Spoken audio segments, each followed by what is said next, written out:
नमस्ते, प्रणाम। मंजू वर्मा, जिला अम्बेडकर नगर, टांडा। स्वागत बा मंजू लोकगीत 123 के चैनल पे आप लोगन के बीच तुलसी जन्म सोहर गीत लेके आ ही कार्तिक के महीना में। तो आप लोगन जरूर ये गीत का सुनिए। तुलसी के कैसे जन्म भय, कैसे बियाह भय, कैसे सयान भई वह, तो आप लोगन के हमरे गीत में मिली। आप लोग पूरा लाइन सुनिए, पूरा गाना में बना रही आखिरी तक। अच्छा लगी वीडियो शेयर करिए, लाइक करिए, कमेंट में बताइए गाने कैसे में ज़्यादा से ज़्यादा। मंजू लोकगीत 123 के चैनल का शेयर करिए। सभी दर्शक का राम राम, जय सिया राम। हम नीलम धुरिया, टांडा, जिला अम्बेडकर नगर से। तो आवे सुने तुलसी में एक सोहर गीत। सावन में तुलसी का जन्म भइले, भादो मास हरियर भइली, भादो मास हरियर भइली हो। सावन में तुलसी का जन्म भइले, भादो मास हरियर भइली, भादो मास हरियर भइली हो। सखिया क्वार में भइली सायान, गोविंद मान भावाई हो। सखिया क्वार में भइली सायान, गोविंद मान भावाई हो। कार्तिक दिन एकादशिया तो तुलसी के बियाह भाए, तुलसी के बियाह भाए हो। कार्तिक दिन एकादशिया तो तुलसी के बियाह भाए, तुलसी के बियाह भाए हो। विप्रा पूछल तुलसी से बतिया, तुलसी कैसे जनमी हो। विप्रा पूछल तुलसी से बतिया, तुलसी कैसे जनमी हो। तो देखा तुलसी कैसे जन्म ली। सावन में तुलसी का जन्म भय और भादो मासे खूब हरियर कचूर हो गई और कुआर में खूब बड़ी हो गई वह। कार्तिक में उनके शादी हो गई भैया। इतना जल्दी तो हमारे लोगन का ना हो, जितना जल्दी उनका हर महीना में उनका कुल बदलत चला गए। तो देखा विप्र पूछा थी कि कैसे कैसे तोहार जन्म भाव, कैसे तू इतनी जल्दी सयान हुई हो, कैसे जन्मियो है। पूछा थी तो देखा कैसे बतावत थी कि हमार माई बाप है। तुलसी मैया कैसे बतावत थी, आप लोग इन गीत में बना रही हैं। धरती माई मोरी महातरिया, ब्रह्मा मोरे पिता हाय, ब्रह्मा मोरे पिता हाय हो। धरती माई मोरी महातरिया, ब्रह्मा मोरे पिता हाय, ब्रह्मा मोरे पिता हाय हो। पंडित तुलसी जी भइली सायान, गोविंद मान भावाई हो। पंडित तुलसी बियाह जोगे भइली, गोविंद मान भावाई हो। कहत हैं कि धरती माई हमार महतारी हैं, ब्रह्मा हमार बाप हैं, पिता हैं।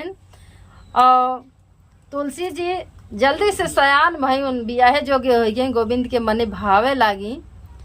तो बतावत हैं। तो आगे देखा का होत बा, उनके शादी की तैयारी कैसे होत बा। गज मोती चौका पुराया, कलश धरवाया, कलश धरवाया हो। गज मोती चौका पुराया, कलश धरवाया, कलश धरवाया हो। अब होई गईले तुलसी के बियाह, गोविंद मान भावाई हो। अब होई गईले तुलसी के बियाह, गोविंद मान भावाई हो। लाली ने डोलिया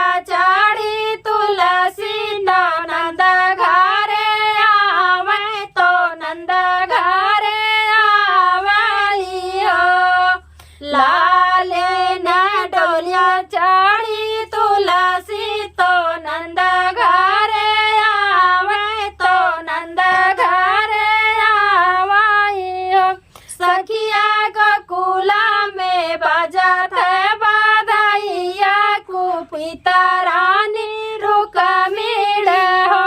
सखिया गोकुला में बजत है बधाइया कुपिता रानी रुक्मिण हो।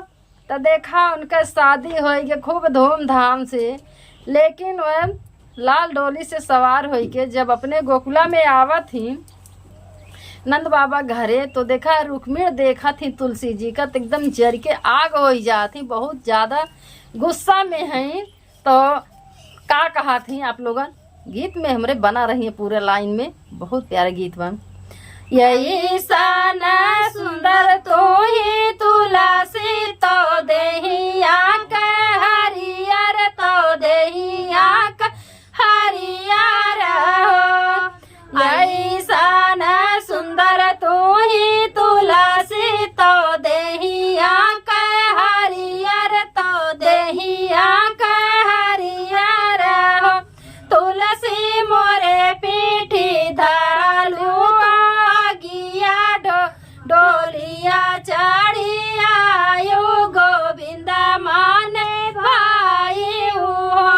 तुलसी मोरे पीठी धरलू तू आगिया डोलिया चढ़ी आयो गोविंद माने भाई लो। ये रानी रुक्मिण कहा था कि तुलसी जी से इतना सुंदर हरियर तोहार देह बा और तू लाल डोली से चढ़ के बतावा हमरे किहाँ आयु, हमरे पीठी तू जान ला पीछे से वार कह दू, इतना ज़्यादा तू धोखा दू हमें और तू आवत हो बतावा जौन है बहुत गलत काम की हूँ, मतलब हमरे मर्दे का तू अपना लिए हो, तो ये गलत काम है। आप लोगन आगे सुने।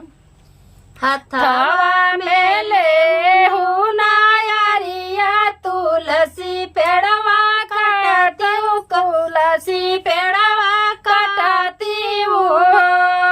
हथवा में ले हूँ नायरिया तुलसी पेड़वा कटती हूँ, तुलसी पेड़वा कटती हूँ। सखिया फेंकी देती हूँ गंगा जी के बीचवा तो जाई दूरी देसवाई हो। सखिया फेंकी दे हूँ गंगा जी के बीचवा तो जाई दूरी देसवा में हो। उनका सखी लोग रुक्मिण के कहा था कि तू देखा था का करे जब तोहार सवत बन के आई तो उठावा यारी टंगारी और काट दे जड़ से तो के ले जा गंगा जी में फेंक दे या दूरे दूरे बहत चली जाई हैं खूब नदी में। तो उनका सहेली लोग रुक्मिण का सिखावत हैं। तो आगे देखा का होत बन। गंगा जी में तुलसी बहाए माला वाजे पावे माला वाजे पावाई हो। गंगा जी में तुलसी बहाए माला वाजे पावे माला वाजे पावाई हो। सखी काटी काटी मालावा बनावे गोविंद पहिनावाई हो। सखी काटी काटी मालावा बनावे गोविंद गल पहिनावाई हो। तो देखा वो बहुत दूरे चली गई। जो नाव चलावे वाला मल्लाह रहा थी उनके लोगन पावत थी तुलसी के जी का, तो वही ले आए के अपने घरे ओका माला बनाओ थीन काट काट। एक बाद भैया बेच दीन, फिर वही गोविंद के गले में आए के लटक गई। जैसे जेका प्रेम रहे तो लाख कोशिश कैदा लेकिन वो छूट ना सकत, जान भी भले चला जाए। तो वह हाल तुलसी और गोविंद जी में बा। रुक्मिण कितना लाख उपाय कर डारे लेकिन साथ छोड़ाए ना पाई हैं। लत लग गवा उनके लोग के प्रेम के भैया। जब भगवान के लत लगाए रहत रहे, इतना गलत काम करत रहे। तो हमरे लोगन तो इंसान बाटी के काव करी के का के छोड़ाए पाई। तो आप लोगन गीत में देखा बहुत टेस्टीदार ई सोहर गीत बाए। कुपित होई बोली रानी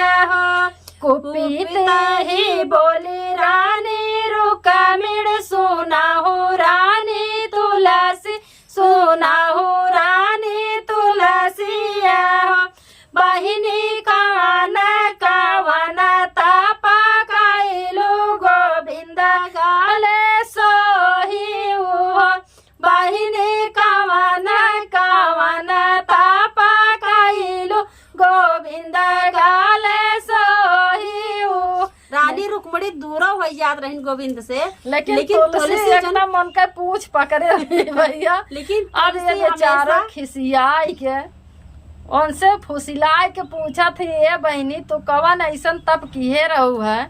हम तो थोड़ा दूर हो जात है 2-4 मिनट के लिए, लेकिन तू एकदम उनके गले में लटकी है बाटू। हमें तनी एक उपाय बताओ तो देखा तुलसी जी का बताओ थे रुक्मिणी से। माघ ही मास नहाइली आगिन नाही तपली आगिन नाही ताले। भैया माघ में इतना ज्यादा ठंडी पड़ा था, लेकिन बेचारो तुलसी मैया इतना कठिन तपस्या की कि नहाई लेकिन आग ना तापी हुए वैसे रही गई। अपन तपस्या बताओ थी हम का की है। माघ में मास नहाइली आगिन नाही तापी आगिन नाही तापी ले हो रुक्मिणी विधि से हम कैले पूजनवा गोविंद माने भाया। रुक्मिणी विधि से हम कैले पूजनवा गोविंद मान भाया। कहते माघ में नहाए हैं लेकिन आग ना तापे है, वैसे कुड़कुड़ाए के रह गए। इतना कठिन तप हम किए और विधि से उनके पूजा किए है, तब हम गोविंद के मने भाए। तब हम गटे में गलई मतलब गटे भैया गोविंद के मने भाई गटई में उनके विराजत बाटे। इतना कठिन तपस्या करे के बाद भैया हमरा लोग के बस का ना एक लोटा पानी ना ले दे पे। तो आप लोगों ने जरूरी है गीत का सुनी है, बहुत टेस्टी दाल है। धन्यवाद।